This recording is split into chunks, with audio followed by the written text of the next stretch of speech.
a ideia, acho que de o homem ir para o espaço é muito antiga, mas quando realmente temos alguma possibilidade de ir mais alto, começa com avião, como que é essa história? Ela tem dá para colocar um ponto inicial da exploração espacial?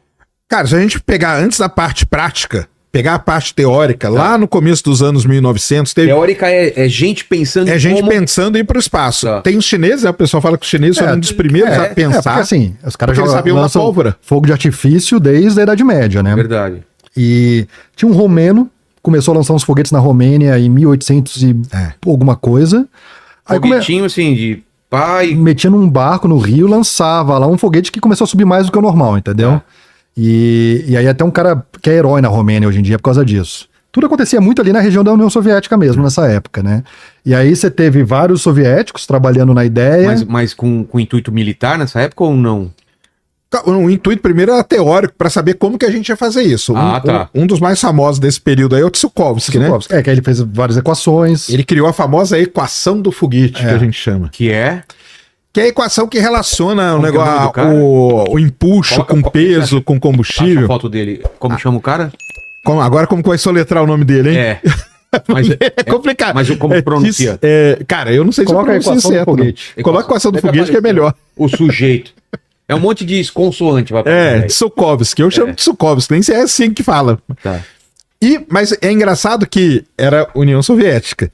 E mais ou menos no mesmo período, lá nos Estados Unidos, tinha o Goddard, né? Sim. O Robert Goddard também estava brincando com foguetes de combustível líquido. É um lance meio Irmãos Wright, Santos Dumont, entendeu? Então olha que interessante, né? A gente, antes de vir Guerra Fria, corrida espacial, que ela se intensificou na Guerra Fria, que foi Estados Unidos e União Soviética, lá atrás... Anos antes, já acontecia essa disputa. Acontecia. Não tinha uma disputa. Mas eram os dois protagonistas. Acho que eles nem sabiam entre eles. Acho que eles nem sabiam que existiam, sabe? Mas as duas nações despontando nessa... Não era nem despontando, cara. Era um negócio assim muito incipiente. Os caras estavam começando a brincar. E não tinha governo envolvido, era só os caras. Não tinha. Bom, não consigo te afirmar. O Goddard teve alguma ajuda acadêmica, mas... O Goddard, ele era engenheiro do MIT. Então ele começou a desenvolver os foguetes dele de combustível líquido lá no MIT e lançava os foguetes e tal. E o Tsiolkovsky, ele ficou muito na parte teórica mesmo, né? Das equações e tudo. Eu não lembro se foi ele que foi preso, porque teve alguém que foi pro... Não, quem foi preso foi o Korolev depois. Foi o Korolev. Korolev, depois o Korolev é preso. Por quê? Qualquer coisa. Aí treta interna, não foi... por causa disso. E depois, lá no programa espacial soviético, chamam o Korolev de volta. Tiram ele da prisão para ele comandar o programa espacial soviético. Pra chegar na Lua. Tá. Olha só o maluco. Esse é o Tsiolkovsky, é esse mesmo, esse barbudão aí mesmo. É isso aí. Então, a importância desse cara para a exploração espacial é muito grande, porque ele que desenvolveu, aí coloca aí pra gente a famosa equação do foguete. Que é o que faz o foguete... Não, esse cara já sabia que o foguete tinha que ter estágio, entendeu? Isso, a gente tá falando de que ano, mais ou menos? Eu acho que é 1890, né? Nessa época aí. Nossa. Aí. E aí, hoje, assim, o sonho nosso a gente chama de single stage to orbit. A gente quer um estágio único que consiga ir pra órbita e voltar. Mas até hoje a gente tá preso nesse cara ainda, entendeu? Que a gente precisa ter vários estágios deixando um pedaço do foguete pra trás pra conseguir chegar no espaço. Por quê? A gente tem que ganhar altura e tem que ganhar velocidade, senão ele cai de volta, que é aquilo que eu tava explicando, né? Combustível pesa muito. A estrutura metálica pesa muito. Então, para ele ganhar velocidade, ele tem que ser um veículo muito leve. Ele tem que jogar embora tudo aquilo que ele usou para ganhar altura primeiro. Então, normalmente a gente considera que primeiro você tem que vencer a atmosfera, tem que ganhar altura. Aí depois você começa a ganhar velocidade. Isso?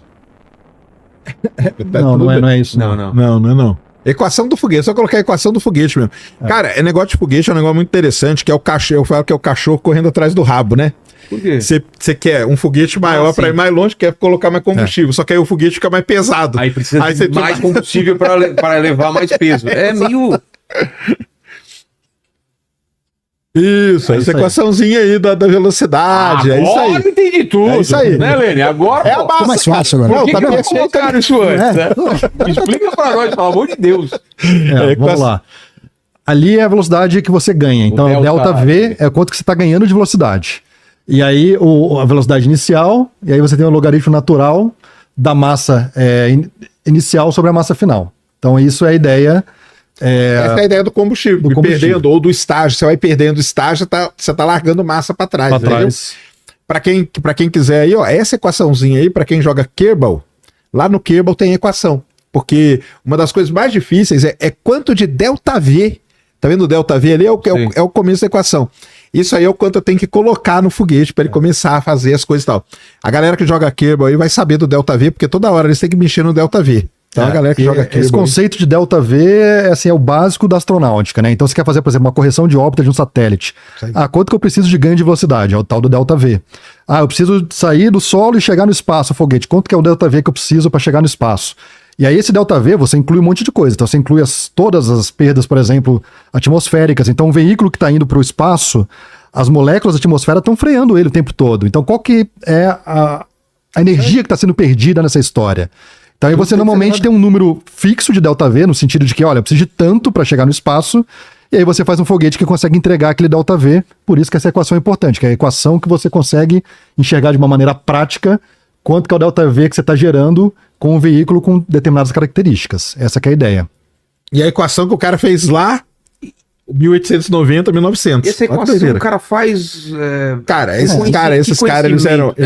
o cara é igual Newton, cara. Tipo assim, voltando mais pra trás, né? O cara tá... É mental só o trabalho? Não, Vilela, chegou o Galileu e falou assim, pô, eu tô aqui observando isso aqui, tô olhando aqui os anotados do meu professor, do meu chefe lá, que era o Tycho Brahe, cheguei à conclusão que a órbita funciona de tal maneira. Isso foi em 1500, 1400? 1400. Isso aí. Né, o Galileu falou isso. Só que não tinha uma matemática que demonstrava por que aquilo acontecia. Simplesmente... É o Kepler, né? O Kepler. Kepler, o Kepler falou isso, Kepler falou isso. E aí tem as 3 leis de Kepler e tal, que ele falou, observando, ele falou assim, bom, as coisas funcionam dessa maneira, eu tô aqui formulando 3 leis de como que as coisas funcionam em órbita. Mas não tinha uma matemática que apoiava isso. Sim. Aí apareceu um maluco chamado Isaac Newton, que inventou um negócio chamado cálculo diferencial do nada. Cara... Pra mostrar por que aquela coisa acontecia daquela maneira, entendeu? E ele tinha 21 anos, 22. É isso. Não, tudo que o Newton faz, cara, ele faz num período de vida ali, tipo de 3, 4 anos. É um negócio... Mano, Newton é muito foda.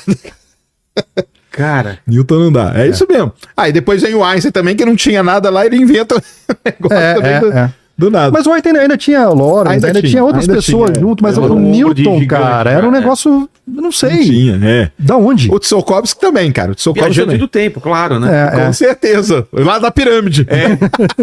Mas é impressionante, né, cara? Tá todo mundo olhando para um lado, de repente um cara vai e olha para o outro e vira... Não, esses caras aí, cara, eles eram muito, cara. E aí tem o próprio Goddard lá nos Estados Unidos também, cara, fazendo os foguetinhos dele de combustível líquido, cara. Porque qual que era o lance? O que você pensa no básico? Cara, pólvora, né? Rojão, só que pólvora é combustível sólido. O cara foi lá e conseguiu fazer um foguete com combustível líquido, que é o que se usa até hoje.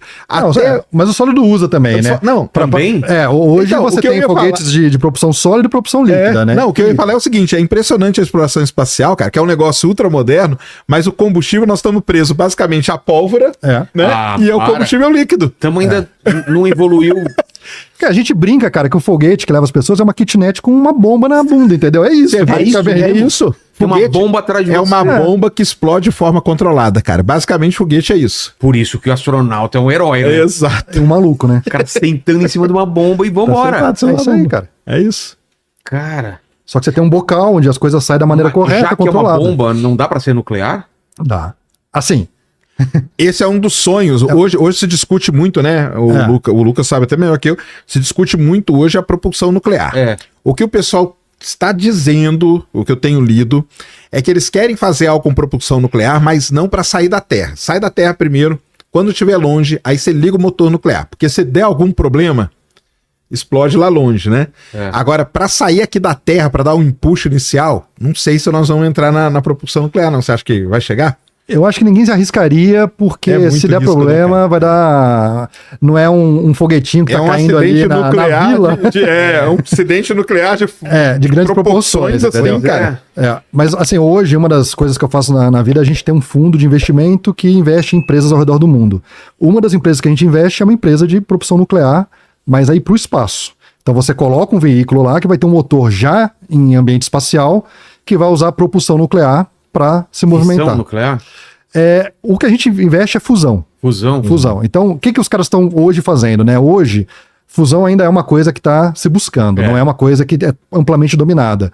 Mas a gente consegue fazer ele de maneira intermitente. A bomba que usaram na Segunda Guerra é fissão. Fissão. Isso. Isso aí. E fusão, já existe bomba de fusão nuclear? Existe a de H. A bomba de hidrogênio é de Já fusão. é de fusão.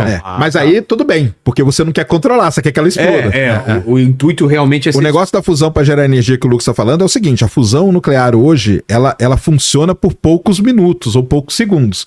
Só que por espaço está excelente. O que você faz? Você liga o motor, dá aquela pancada no foguete. E deixa a inércia funcionar. E vai É como embora. se fosse um motor de chevetão. Você ligou o chevette e tá empurrando, cara, entendeu?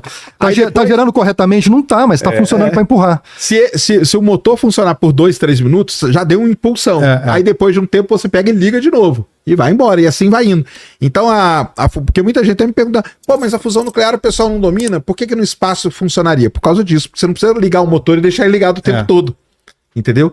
Agora, a fusão para gerar energia aqui na Terra teria que ligar, por isso que tem essa diferença. Então, a fusão nuclear no espaço, aí você acha que vai, então? Eu não sei, cara. De todos os investimentos que a gente já fez lá no fundo, esse foi o mais arriscado de todos. E aí é uma empresa americana chamada Helicity, e eles estão fazendo isso. Eles estão usando lá um motor de... Nem lembro se é de um Tritons, eu nem lembro exatamente o que era. E aí Ele inventou essa palavra agora, né? Não, é trítio, né? Deve ser trítio, né? É trítio. Trítio é muito... Esse negócio é feito de trítio. Trítio é o elemento que é usado hoje pra fazer fusão. trítio. Coisa de quadrinho, né, cara? Não, Trítio. Trítio é o elemento que é usado hoje nos reatores da China. Lá eles usam trítio. Só que é esse negócio. Ele gera muita energia por poucos minutos. Cara, pro espaço tá excelente. Não, e é isso Pra uma usina não rola, mas pro espaço... mas talvez vai rolar em determinado momento. É por isso que um dos motivos que a gente tá indo pra Lua é porque lá tem um grande combustível do sonho de todo mundo da fusão nuclear, entendeu? Que é o L3. O L3, exato. E a gente sabe que tem uma Aqui não quantidade... Não. Tem em profundidades abissais, Aqui né? tem no núcleo da Terra. Núcleo da Terra tem muito L3. Mas tava vazando, Tá né? vazando lá na Groenlândia. Na Groenlândia. E a China queria pôr uma usina lá. Por isso que o porque aí Trump tá- quer- Por isso, não é à toa não, meu amigo. Cara, a L3... Não, mas não é por causa disso, não.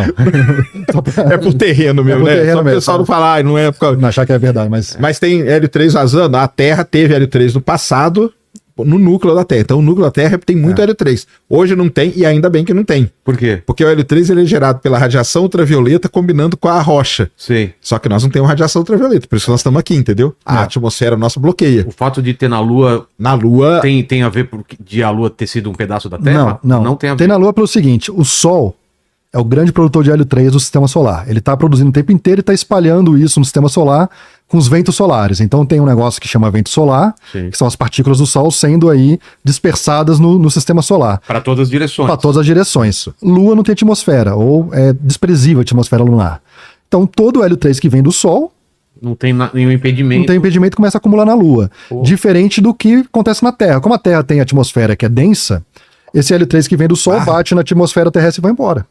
E é rebatido para outro lugar. Então, assim, se um dia a gente usar todo o hélio 3 que existe na Lua nesse momento, se você esperar umas décadas, vai começar a ter uma quantidade para você minerar de novo o hélio 3. A gente fala minerar. Sim. Você vai poder minerar novamente o hélio 3 lá, porque está sendo mesmo? acumulado. e tem empresas também. Aliás, de um dos caras importantes da exploração espacial, o Harrison Schmitt. Sim, Ele tem uma empresa chamada Interlune, sim. que é uma das primeiras empresas, talvez, né? Inclusive, eles vinham pro Brasil, cara. Agora. Depois eu falo, a gente tá fazendo um evento, tá trazendo um monte de gente legal. Então, eu aqui pra tava, São Paulo. eu tava num congresso semana do eclipse, no congresso lá lunar de ciência lunar e planetária, e ele tava lá. Sim. Ele fez uma apresentação da Interlune. Ele tem uma empresa chamada Interlune, que é talvez. Ele levantou uma grana, cara, quase 30 milhões de dólares. E tá né? levantando mais agora. Eles não Agora? vieram porque estão levantando mais dinheiro. Ah, então. Qual que é a ideia dele? Ele vai levar um robozinho, tipo um carrinho. O carrinho vai, tipo, mastigando, vamos falar bem simples aqui, viu, galera? Mastigando a rocha da Lua. Pra tentar E tirar o nesse Hélio 3. processo vai achar e tirar o Hélio 3. E aí guarda o Hélio 3 num tubinho atrás, né? Pelo menos que ele mostrou lá. E aí traz de volta. Mas a gente tem hélio 3 aqui na Terra, na superfície, que é resto de teste de bomba atômica. Então, várias bombas Aí, atômicas que foram. Esse robozinho aí. esse robozinho aí mesmo. Isso esse é aí que grande ele ou pequeno isso daí? É pequenininho? Não, Não, esse aí é uma etapa final já do cara, entendeu? Isso Atualmente aí eles seria tão- um robozão já comendo muita tela, mas ele mostrou lá, coisa, ele vai começar, lógico, levando um teste, fazendo pequeno e tudo. Mas a Ilha Bikini, por exemplo, fez muitos testes atômicos, tinha uma quantidade de hélio 3 lá, que a gente usa. Então, assim, os detectores de metais mais avançados que você tem em aeroportos usam uma quantidadezinha de hélio 3, que é resquício de teste de bomba atômica. E qual que é a legislação para a lua de exploração? É de quem a parada? Tá, vamos lá. Aí Eu é uma posso- treta, meu amigo. Posso chegar lá e pegar o que eu quiser? Não, para começar é o seguinte, cara. Existe uma área dentro da área espacial que chama direito espacial. E o Brasil, bizarramente, Por incrível que pareça, é cara. muito forte nessa área. É mesmo? É, Chupa! você tem muitos pesquisadores aqui no Brasil. Eu esqueci o nome dele, mas é um procurador da República, né? Ele é procurador. Ele é um dos caras especialistas. E André Rippel? É o André, né? Você tem o André Rippel, tem o Olavo. Tem o professor, o Olavo é lá, professor Olavo lá aqui na da Unisantos, entendeu? É. Cara, eles são caras, assim, um dos mais requisitados no mundo, quando a discussão é direito espacial, Direito cara. espacial. Direito espacial é um que tenta advogar para entender melhor como que você vai fazer uso desses recursos, não só na Lua, mas asteroides também, porque a gente quer minerar asteroide, como é que você vai lidar com Marte, tudo isso tem pessoas sentadas discutindo. Você tem pessoal de relações internacionais, pessoal de política internacional na área espacial, que também discute esse tipo de coisa. Então você tem fóruns, normalmente embaixo das Nações Unidas, né, que tenta discutir isso. O problema é o seguinte, cara, as coisas que conseguiram ser assinadas multilateralmente, vários países assinando ao mesmo tempo, foi na década de 70. Você teve algumas correções aí no final da década de 70, alguma coisinha na década de 80, mas desde então ninguém mais consegue sentar e assinar tudo. E aí o que está acontecendo? Os países começaram a se juntar e fazer clubinho, entendeu? Então assim, os Estados Unidos fez agora a tal da Acordo Artemis, né? que nada mais é do que ele sentar com país por país, em separado, e falar, e aí galera, vocês topam aí o que eu quero fazer? Assina aí. Porque não consegue fazer isso de uma maneira que todo mundo assine mais hoje em dia, né? E o Brasil é signatário desse. E tá, talvez, perto não, talvez possa assinar também com os chineses. Ah, o Brasil E a vai gente assinar com os dois? Aí sim, Brasil. mas seria a segunda nação, porque a Tailândia, se não me engano, acabou de assinar com os dois. Né? A China tem um acordo dela. Uma coisa do acordo do Artemis, por exemplo, é que os Estados Unidos, ele não... o local de pouso da Apollo é tipo patrimônio. Patrimônio, é. Então você não pode, a gente não pode pousar lá. Entendeu? tem Mas a China não respeita. Se ela, Então, não assinou, se ela quiser chegar e pousar em cima. Aquelas imagens dele queimando. Aí, ó, fica a dica aqui de uma série sensacional chamada Space Force. Já viu? Legal mesmo. Cara, ela é um barato, essa Space Force, que ela conta essa história, o robozinho chinês vai lá com o bracinho e arranca a bandeira dos Estados Unidos. Cara, é uma coisa muito nichada, cara, mas você morre, eu morro de rir com aquele negócio, cara.